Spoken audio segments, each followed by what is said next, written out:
4 तक हम लोगों ने पढ़ा चैप्टर 3 हनी ड्यू ग्लिम्पसेज ऑफ द पास्ट। अब हम लोग 5 पॉइंट में आगे बढ़ते हैं। ऑपरेशन मतलब दमन, ये 1765 से 1835 तक की बातें बताई जा रही है। But the British continue to oppress Indians, British जो थे वे लगातार भारतीयों का दमन कर रहे थे।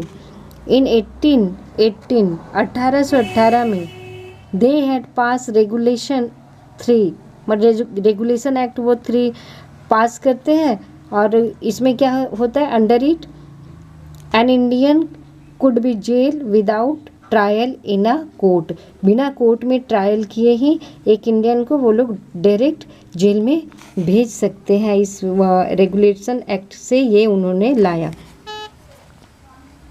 At the time British officers in India drew big salaries and also made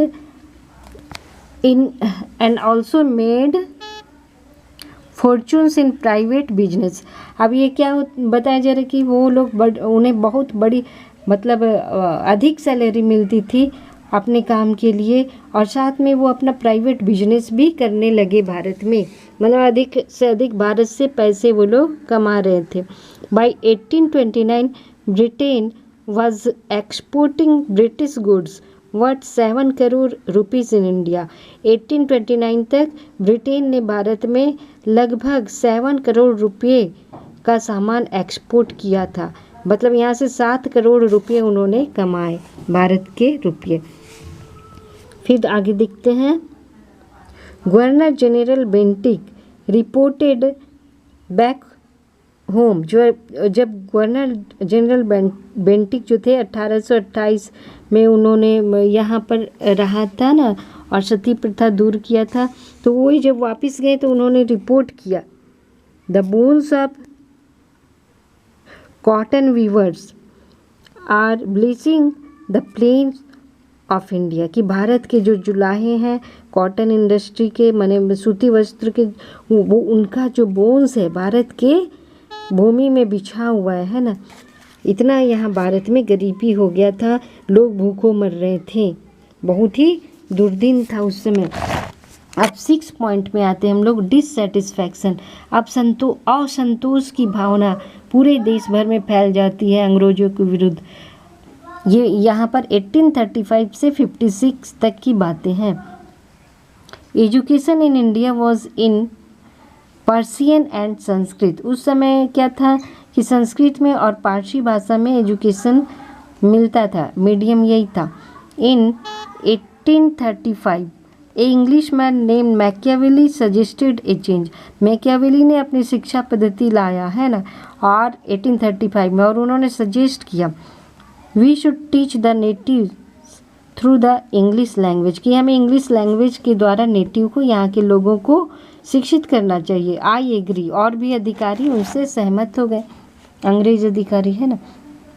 English education produced clerks to whom the British gave petty jobs under them, और उनका क्या था रूल कि अंग्रेजी पढ़ा के क्लर्क उत्पन्न करेंगे और जो हमारे अंदर काम करेगा है ना, इंग्लिश जानेगा, हमारा काम करेगा।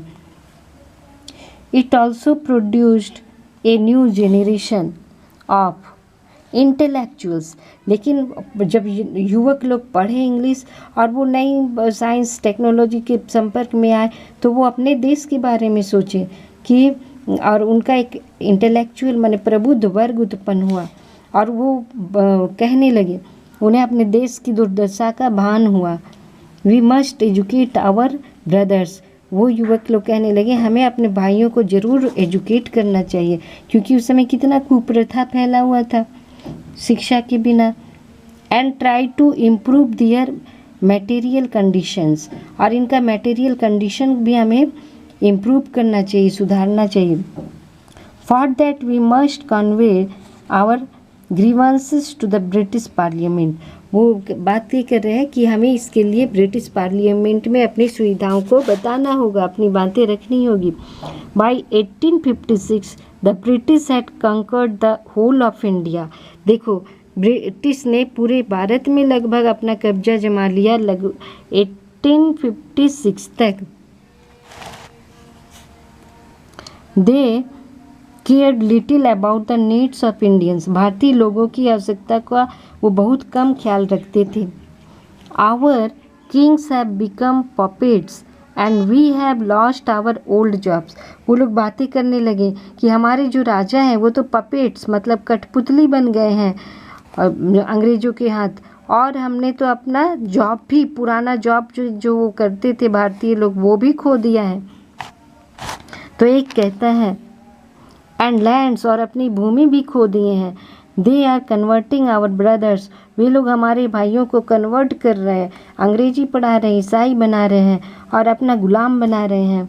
सब लोग बातें कर रहे हैं। You only talk, do something to drive them out. उन्होंने कहा तुम लोग केवल बातें करते हो, उन्हें वापस लाने के लिए कुछ करो, बाहर निकालने के लिए। अब देखो नंबर 7 पॉइंट्स में क्या बातें हैं उस समय की स्थिति का यहाँ पे थोड़ा थोड़ा बताया जा रहा है ना। द स्पार्क्स मतलब चिंगारी 1855 से 57 के बीच में, 1857 में ही ना क्रांति की चिंगारी बड़ी भड़की थी। Taxes continue to ruin the peasants मतलब किसान, फार्मर्स। किसानों की स्थिति को ये जो टैक्स था वो बर्बाद किए जा रहा था। In Bengal the Santhalis who had lost their lands under new land rules. नया जो अंग्रेजों ने लैंड रूल्स बनाया था, भूमि का जो नियम, उसके द्वारा क्या हुआ कि बंगाल के संथाली लोग भी अपनी ज़मीन खो चुके थे। बिकेम डिस्पेरेट, और सब निराश हो गए थे। इन 1855 में क्या किए, दे रोज इन रेबेलियन, वो विद्रोह में खड़े हो गए। एंड मैस्क्रीड माने संहार करना, और बड़ी संख्या में संहार किया किसका, यूरोपियंस का। एंड दियर सपोर्टर्स अलाइक, और साथ में जो यूरोपियंस का सपोर्टिंग कर रहे थे उन सबको भी मार डाला। संथाली लोग जो बंगाल के, अब उनका ज़मीन छीन लिया था अंग्रेज लोग, जॉब छीन लिया, कुछ नहीं था, तो क्या करते वो लोग, विरोध कर दिए, विद्रोह। उसके बाद क्या हुआ, discontent was brewing in the East India Company's army too. जो ईस्ट इंडिया आर्मी कंपनी थी उसके अंदर भी विरोध भड़क उठा, विद्रोह भड़का। कैसे, the white soldiers gets huge pay. जो वाइट सोल्जर माने अंग्रेज लोग, उनको अंग्रेज जो सैनिक, उनको अधिक पे मिलता था। मैंसन्स टू लिव इन, और उन्हें क्वार्टर बंगला मिलता था रहने को। सर्वेंट्स नौकर चाकर मिलते थे। While we get a pittance and slow promotions, जबकि हमें बहुत कम सैलरी मिलता है ना, छोटी सी, और हमें प्रमोशन भी बहुत धीमी गति से मिलता है। द अंग्रेज ask us to cross the sea which is against our religion. अंग्रेज हमें कहते हैं कि विदेश में भी जाओ समुद्र के पार, ये तो हमारे धर्म के विरुद्ध है। हु इज द टोपी वाला to abolish our age old customs. ये टोपी वाला मतलब अंग्रेज लोग कौन होते हैं, जो हमारे कस्टम को, जो हमारे रीति रिवाजों को एबोलिश करते हैं, नष्ट करते हैं। नष्ट करने वाले ये कौन होते हैं, जो कि हमारे वर्षों से ये कस्टम चला आ रहा है। फिर आगे, थाउजेंड्स ऑफ अदर सिपाहीज रिवोल्टेड, हजारों सिपाही जो है रिवोल्ट करते हैं। हाँ, रिवोल्टेड वो लोग विद्रोह कर देते हैं। They were stripped out of their uniforms, वे लोग अपने यूनिफॉर्म्स को भी खोल देते हैं, हटा देते हैं और सिपाही का। और फिर यहाँ आगे देखिए, few Englishmen had care to understand Indians customs और द पीपल्स माइंड। कुछ अंग्रेज लोग जो थे वो लोगों की मनोभावना को जान रहे थे, इंडियन कस्टम को जान रहे थे। अब यहाँ आगे देखिए क्या होता है। O proud Brahmin soldiers, do you know that the grease on the bullet you have to bite is made from the fat of cows and pigs. बताया उन्हें कि ब्राह्मीण सोल्जर्स, हाँ कुछ क्या जानते हो कि जो बुलेट मुंह से तुम लोग खोल के लगाते हो तो उसका में जो है पिग्स का, सुअर का और काउज का, गायों का फैट रहता है। वाट, क्या? ये सिपाही चौंक पड़ा, ये ब्राह्मण और साथ में मुस्लिम भी चौंक पड़ा कि अरे सुअर का ये चर्बी। The white man has deceived us too. वो कहता है कि मुस्लिम भी कि हमें भी धोखा दिया ये अंग्रेजों ने। Soon chapatis were sent from village to village to tell the people that their emperor would want their services। अब चपाती भेजा गया गांव-गांव में कि राजा उनके हेल्प चाहते हैं, उनकी सर्विस चाहते हैं, जिससे कि अंग्रेजों को भगाया जा सके, है ना। Yes, all my village men will be ready। वो सब गांव ग्रामीण भी कहते रेडी हो गए कि हमारे सभी गांव वाले लोग सहायता करेंगे, रेडी हैं। अब रिवोल्ट हो जाता है, ठीक है, विद्रोह 1857 में पूरी तरह से। Then there was a violent outbreak at Meerut. Meerut में एक हिंसात्मक विद्रोह होता है। हाँ, खूब लोग हिंसा पे उतर आए। The sipahis march to Delhi. और सिपाही लोग पूरा विद्रोह कर दिए, वो दिल्ली तक पहुँचे। बोले long live our ampere Bahadur Shah. Bahadur Shah Zafar उस समय था राजा दिल्ली का, है ना, सम्राट बना हुआ था, कुछ कर नहीं पाता था। हाँ, अंग्रेजों के हाथ की कठपुतली। The rebellion spread wider. Rebellion पूरे देश भर में फैल गए जो थे। हाँ, सिपाही विद्रोह भी हो गया था, है ना। मंगल पांडे था ना इसके आगे जो सबसे पहले किए थे, मंगल पांडे शुरुआत किए थे विरोध का। Many landlords had lost their lands. बहुत से लैंडलॉर्ड्स अपना लैंड खो दिए because of the British policies. British नीति के कारण जितने लैंडलॉर्ड भी थे, जमींदार लोग, उनका ज़मीन भी चला गया। एंड दे वर सोर, उन लोग भी है अब बिल्कुल जख्मी थे, मतलब बुरी तरह से बुरी स्थिति में थे। The white man's rule must end. White man के शासन को जरूर समाप्त करना चाहिए, अंग्रेजों के शासन को। Yes we will help you. कहा कि ठीक है, हम लोग आपका हेल्प करेंगे। यहाँ देखो, यहाँ सारे 10 स्पार्क्स में एक पार्ट यहाँ पे रह गया, है ना। यहाँ हम लोगों ने पढ़ा था ना कि चपातीस भेजे गए, तो साथ में क्या हुआ कि फूल। हाँ, similarly lotus flowers circulated among Indian soldiers. भारतीय सैनिकों के बीच में लोटस फ्लावर, कमल के फूल सर्कुलेट किया गया और कहा गया डेथ टू फॉरेनर्स। फॉरेनर की मृत्यु हो, है ना। सब विद्रोह कर दिए। उसके बाद से यहाँ शुरू होते हैं द रिवोल्ट। रिवोल्ट जो 1857 का, ठीक है। इसे हम लोगों ने जान लिया। आगे देखते हैं 9 में क्या है। The fight for freedom. आज़ादी के लिए लड़ाई शुरू हो गई। 1857 की ही बात है, उसी समय शुरू हुआ था ना। Many former rulers like Begum Hazrat Mahal of Lucknow were bitter। Begum Hazrat Mahal जो थी लखनऊ की रूलर, वो भी बहुत ही दुखी थी। उनका भी राज्य छीन लिया था अंग्रेजों ने। वैसे ही झांसी की रानी का, है ना, वो भी मारी गई थी अंग्रेजों से युद्ध करते हुए। वो कह रहे हैं the white man has taken away my kingdom. ये अंग्रेजों ने मेरा राज्य ले लिया है। They join the upsurge against the foreigner. वो फॉरनर के विरुद्ध सभी एकजुट हो जाते हैं, ज्वाइन कर लेते हैं विरोधियों का, विद्रोहियों को। पॉपुलर लीडर्स लाइक मौलवी अहमदुल्ला ऑफ फैजाबाद। फैजाबाद के जो मौलवी अहमदुल्ला थे वो भी लीडर थे एक।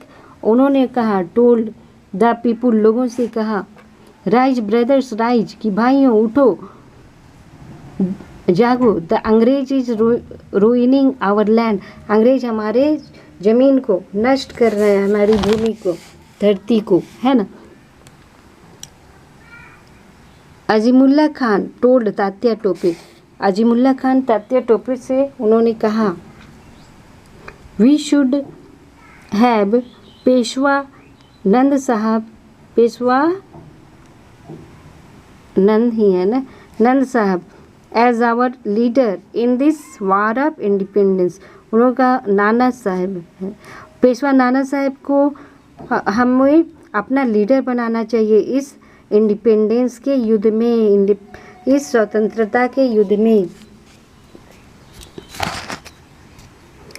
The patriots pounced upon the British and fought pitched battles all over North India। इस तरह नॉर्थ इंडिया, पूरे नॉर्थ इंडिया में उन्होंने ब्रिटिश के विरुद्ध में वो सब जितने भी देशभक्त थे वो एकजुट होकर विरोध किया, विद्रोह किया। अब देखो यहाँ पे क्या बताया जा रहा है, 80 ईयर ओल्ड, 80 वर्ष के जो थे कुंवर सिंह 80 वर्ष के थे।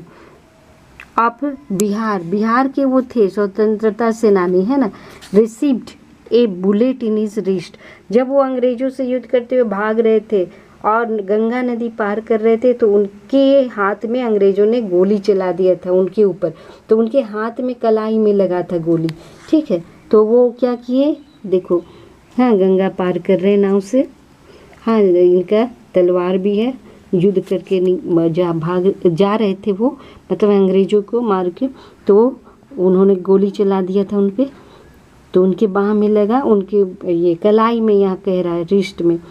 Mother Ganges this is my last offering to you.